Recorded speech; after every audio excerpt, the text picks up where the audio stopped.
what is the relevance of data protection in a cyber world that we live in?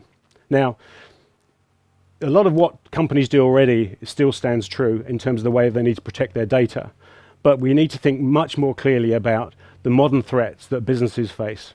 So many organizations today don't even have the ability to start a backup process and work on their data protection scenario because all of their data gets locked out in the scenario of a cyber attack. I mean, actually, what happens in a cyber attack that we see is that once that malware or ransomware goes live within the organization, it pretty much attacks everything that's on the network.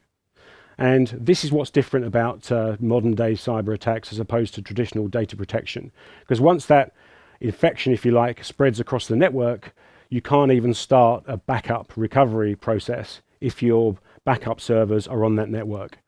All of you listening to this will know that you're already embarking on a cloud strategy. Some companies have gone full into cloud first, which means that, you know, the answer's cloud, what's the question? And I question that sometimes, but that's for another day.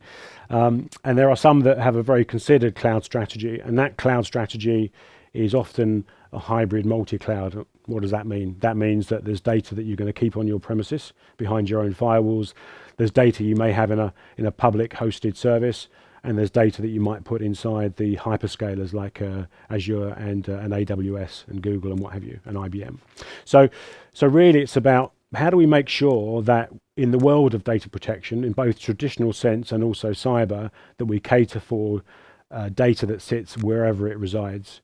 And I talk to clients and I say, look, just because you moved your applications or you've got software as a service applications delivered to you and they're outside of your direct management control, it doesn't mean to say you should treat the importance of securing that data and protecting that data any less.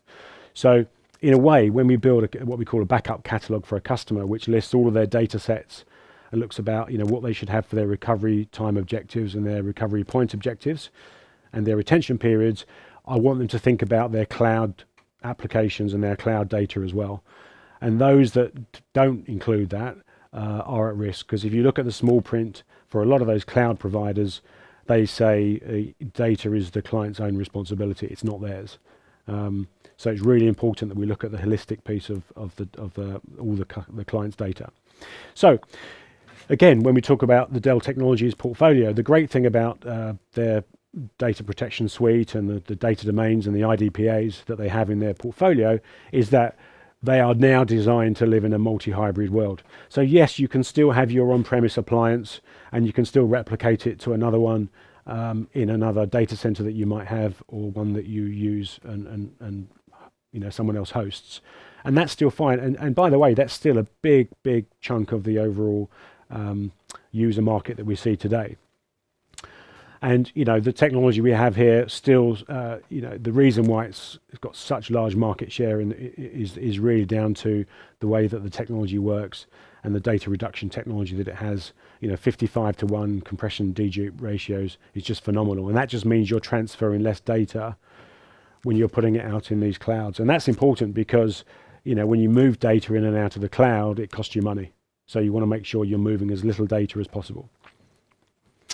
So in this scenario, we're talking about, well, what are the use cases for moving data into the cloud and how do we protect it?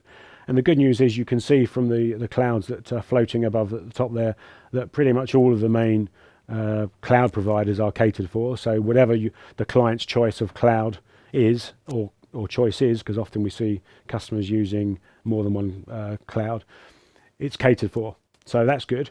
But also you've got different use cases. You know, you might want to put data in the cloud for long-term retention or archive, which means you know you're going to want to get hold of it at one point in the future, but it's not really a backup for immediate recovery. And that may be driven by regulation. You've got to keep data for 15 years or 20 years or forever.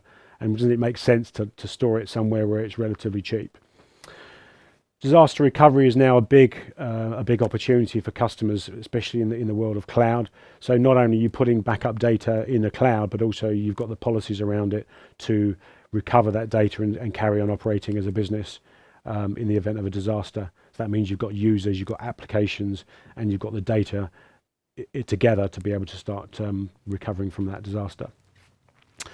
In cloud protection, that just means Dell can deploy some of their technologies as software, and you put that software inside the cloud of your choice, and it can perform data protection within that cloud. And it's what we call software defined, and that's available today as well. And then what we work with clients on frequently now, which is they want a copy of their data in the cloud. Then no longer do they want that data to reside in a second data center, which is costing them money. They want to get rid of that. They want to keep data on premise maybe for 14 or 30 days on site, so that if it's a restore that they need to perform, they can do that quickly because it's on premise and it's on disk and it's quick. And anything after that point that's not been touched, it just goes out and tears out to the cloud. And that's perfectly viable, and we actually architect a lot of those solutions with our clients today. So really, it is, as it says here, it's a wide protected ecosystem. And also just the point here, which is, a lot of the market has moved to virtual environments whereby we use VMware, we use Hyper-V and other alternatives, but there are still a number of physical systems of record out there, especially in larger enterprises that need to be catered for. And it's important that you have one solution that fits all, and that you don't have to buy point solutions because you've got physical and you've got virtual environments.